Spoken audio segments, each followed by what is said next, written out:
talk about the free press a little bit. Um, this is one of those civil liberties that we talk about, how it comes into conflict with other rights.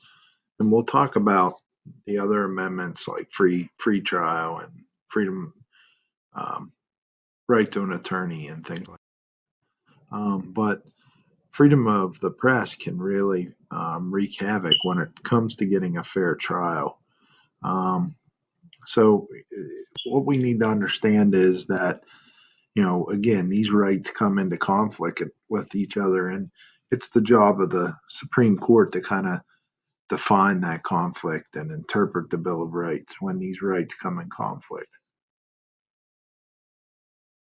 You can see there one of these deals with an impartial jury, which is a right under the Sixth Amendment. But if the press covers a crime, it's often hard to select an impartial jury.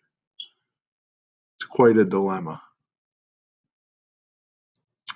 Another important idea to understand with freedom of the press is the idea of prior restraint. Basically, what this says is that the press can't be censored. All right. You can't prevent something from being published before it's published. So basically, the government can't keep the press from publishing something. The press can be sued for libel afterwards, but basically the press can publish what they want. Neer versus Minnesota, New York Times Company versus the U.S. are the two test cases with freedom of press.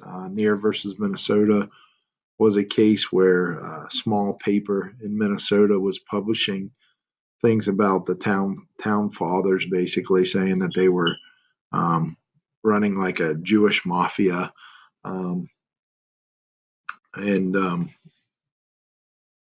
the town tried to censor the paper, and it went to the Supreme Court. Supreme Court said no, that was prior restraint. New York Times Company versus U.S. is much more important.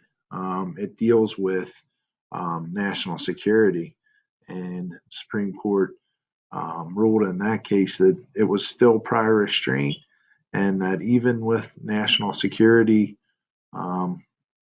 being a factor, that the press couldn't be censored.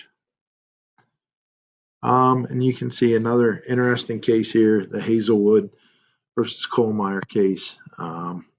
So basically, this case deals with school newspaper, and it said that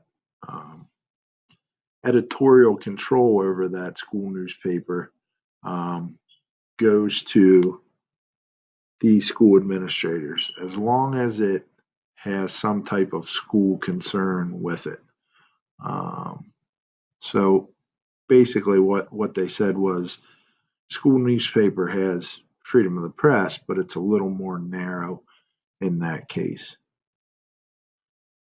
All right, so that's the free press, pretty short and sweet.